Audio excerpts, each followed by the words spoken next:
Welcome to Real Time Review, a series where we discuss the latest new releases out in theaters and on streaming now. I'm your host, Jesse Nussman, and with me as always, fellow Atlanta film critic Jason Evans. Jason, for our show this week, kind of talking about two movies that I feel like are very unusual to be coming out in our modern day age. One of them, The Creator, with this new science fiction movie starring John David Washington, a big original mainstream big studio science fiction picture. Yeah. And then on the other end we have Fair Play, which kind of feels like this throwback to sort of the Joel Esterhaus era of kind of like slightly erotic tinged.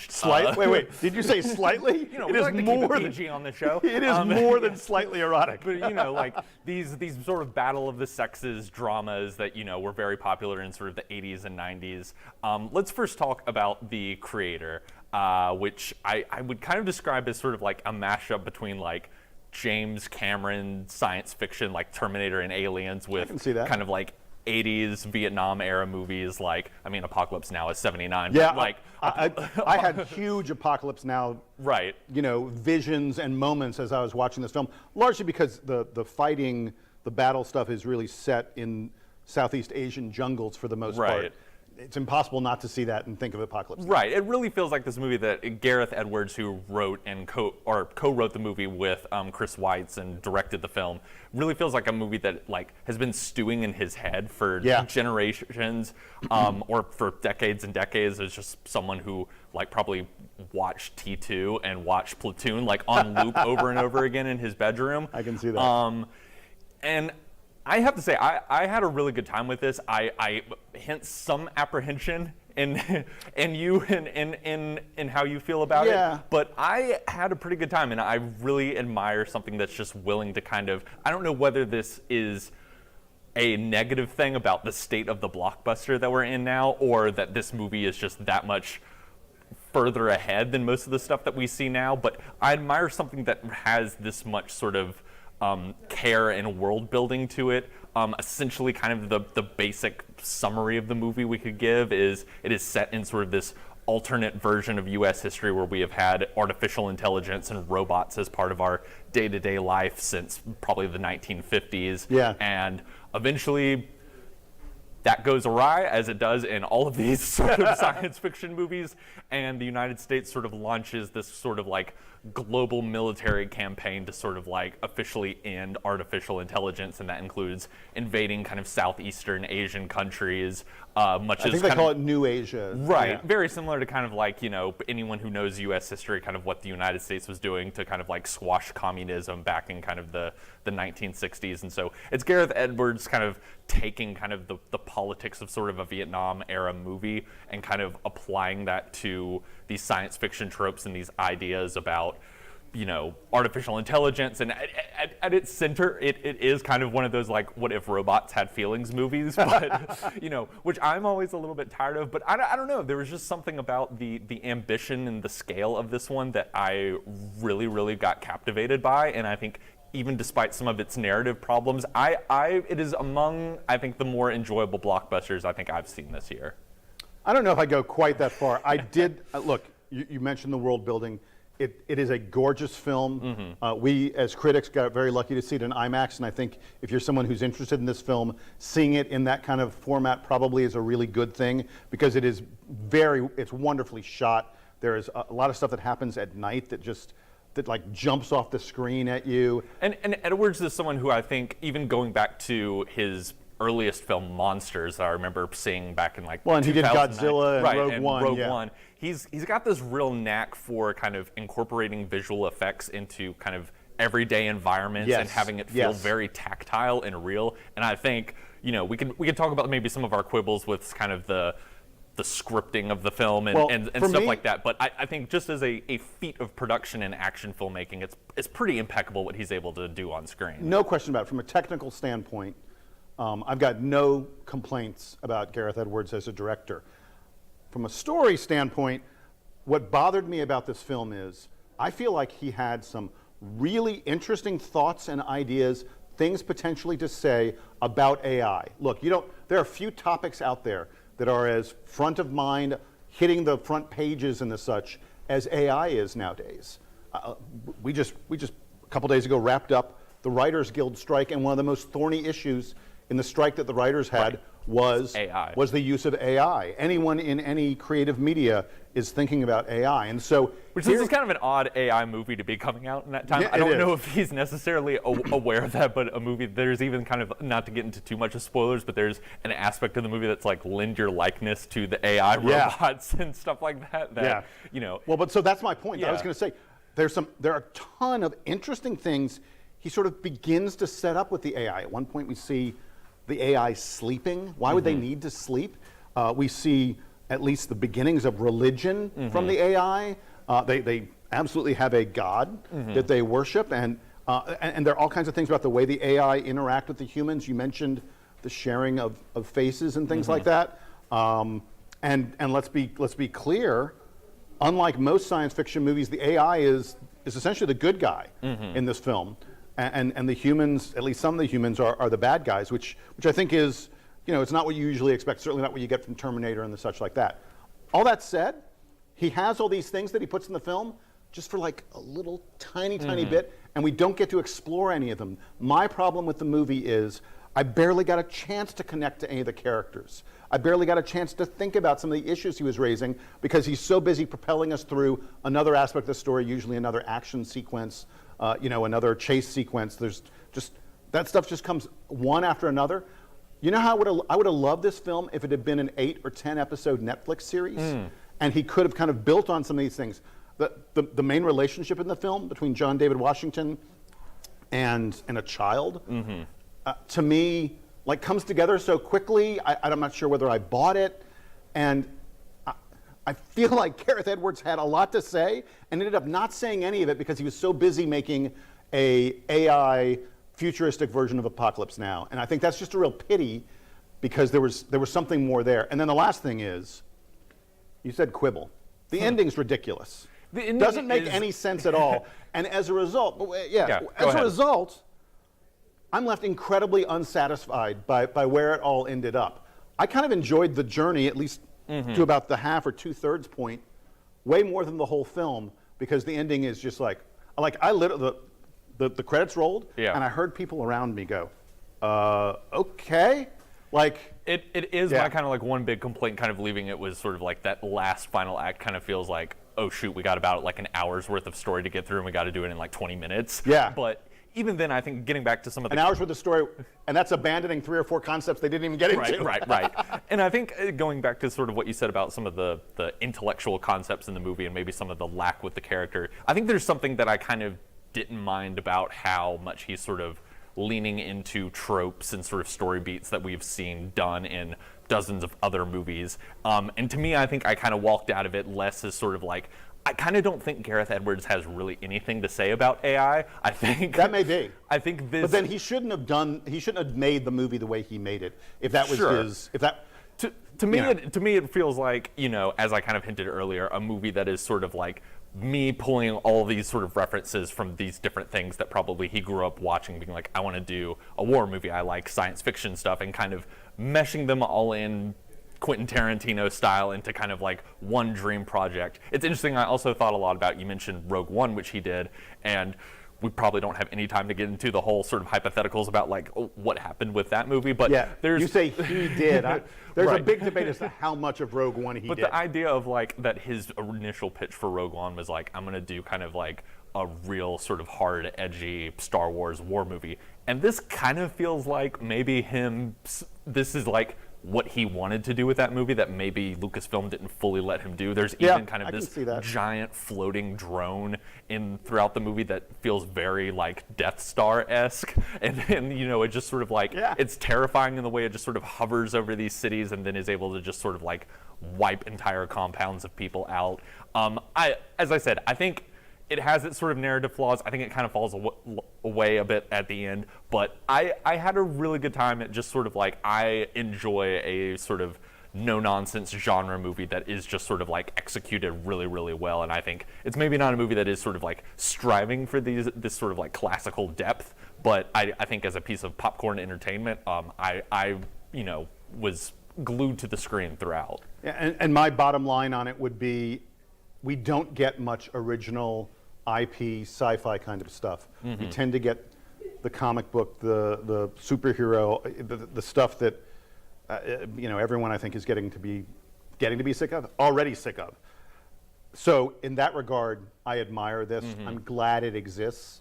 I just think people need to temper their expectations. I think that's fair. And understand that you're going to watch the ending and just go, I'm just not quite sure what happened there. But I'm with you. Yeah. You know, like I said, the first 2/3 or so, it's great world building, and I was very interested in what they were trying to put together. And I'm glad you bring up the world building thing, because I think what's often so scary for studios and even some audiences when they get an original sci-fi movie like this is, oh, well, how much, I don't really like understand the world. I don't understand sort of like the rules of how this works. I think this movie actually does a really good job of sort of. I agree. It was actually interesting kind of at the screening I was at the end, hearing some people say like they felt they wanted more detail, some people thinking they wanted less explanation. I kind of feel like we got a really good medium amount of just sort of, this movie does a lot of, I think, really efficient world building and putting you in situations where like he doesn't have to tell you everything like in the first 20 minutes of the movie. There is a big exposition dump at the beginning. Oh my God, the first 5 minutes are just, yeah. But he's willing to kind of like let you sort of in that kind of typical Blade Runner sense of kind of like pick up pieces of information just as sort of the characters are going through the world. And I kind of like being immersed in a world and not necessarily like I have to keep up with the information and sort of pick up stuff through context clues, as opposed to like we got to stop and kind of like verbally explain everything or do sort of like a big montage. Even though, as you said, the movie opens with trying this big historical montage explaining kind of like the alternate history of the world. Yeah, it's kind of bad storytelling when you have to do that. But I get they needed to do that. And it's fine. I'm going to be really interested in seeing where audiences fall on this. I know that critics, for the most part, are more in your camp than my camp of appreciating it, or I should say liking it. I think I sort of appreciated you. You're probably on the I like it sort of arena. I'm going to be very interested in seeing where audiences fall, and also interested in seeing if it can be successful. All of us clamor and say we want original ideas, and then they tend to struggle at the box office. Right. So fingers crossed on that one. Yeah. Let's talk about Fair Play, which I'm sure this feels like a kind of like stick of dynamite for us to talk about. Oh my God, yeah. I first want to introduce it as this way. I mean, you and I as critics, there is a phenomenon that we know all too well, which is the Sundance altitude sickness, which for people watching at home is basically a joke that we give for, when a film premieres at the Sundance Film Festival, which is, this kind of phenomenon happens at all film festivals, but in Sundance particular, which is really built on discovery and finding new voices, there's a chance that a movie kind of emerges out of that festival that people are really, really excited for, and it builds up a ton of hype, and people are like, this is, our next great filmmaking voice. This Just is the wait next till you guys Tarantino, see right. it. And then it like comes down off the mountain and out into the real world, and people like, well, I don't want to speak for you, but people like me see it and are a bit like, that's it? That's what you guys went crazy about? Like, did the altitude really got to you back there? That's kind of how I feel about Fair Play, which kind of was one of the more buzzed about movies at this year's Sundance Film Festival. Stars Phoebe Dynevor, who most people might recognize from Bridgerton. She's great in Bridgerton. Yes. Yeah. And I think really good in this movie, too. I agree. And Alden Ehrenreich, who most people probably remember. He was in Oppenheimer earlier this year, but a lot of people He's probably Solo. Right, young Han Solo. At one point, the young Han Solo that career didn't really take off. But he is, by the way, Alden Ehrenreich, so people understand, is kind of a creation of Steven Spielberg. Spielberg's daughter went to a bar mitzvah, and Alden Ehrenreich had made a comedy film at the bar That's mitzvah. right. And Spielberg saw it and thought it was great and was like, this guy's going to be the next big thing. It hasn't really worked out for him. I think every time I watch Alden Ehrenreich, I look at him and I go, why are you a star again? We need to put him in comedies. That's a whole other conversation of he's probably been best used in that Coen Brothers movie, Hail Caesar, which I thought he should have gotten an Oscar nomination for. But essentially in this movie, they play a couple at the beginning of the movie. We meet them. They're in the throes of just passionate love. They are engaged. They're both living together, have been living together, we've learned, for 2 years, as well as work together at a competitive financial firm. It's a hedge fund. A hedge fund. Yeah, really cutthroat Wall Street guys. And no one at their office seems to know after all these years that they're a couple. Even though they go to parties together and right. stuff. And you got to imagine, like, do they have the same address, like, on their paychecks, on their paychecks and stuff like that? But in any case, apartment 1 and apartment 1A, I think. right. In any case, they. I mean, it comes down to a promotion. Right. There's a promotion at the office. The Alden Ehrenreich character feels that he's probably going to get it. There's a rumor going around that he's probably going to get it. It ends up going to the Phoebe Dynevor character, and then very quickly and the movie sort of nosedives into his character getting all jealous and uptight by the idea of, I jokingly referred this movie to a couple people after I saw it as, my fiance is now my boss, I'm going crazy. It is kind of like overblown into the ultimate sort of like cautionary tale into like, don't date your coworkers sort of thing. And I didn't kind of buy anything about this movie. The way it sort of escalates, the sort of various ways that kind of like her being his superior kind of crumbles their relationship. I just didn't sort of buy that these two people would not sort of like figure out an easy way around it, whether it just be like one of us will just get another job, or there's an aspect of the movie where she's like, well, I can kind of like give you some pointers so you can move up in the company, and he's like, no, I want to do it my own way. There's, not to give too much away in spoilers, there's I thought, incredibly ridiculous moment where she comes home and he like catches a look at her paper paycheck, and you see him just get like all rage filled, and I wanted to scream back at the theater, you're about to have joint income. Why is this such a Why big are you deal? upset? Yes. It is just, and I think the Phoebe Dynevor character is this like really kind of complex, interesting character, but the Alden Ehrenreich character kind of just turns into this like big whiny man baby,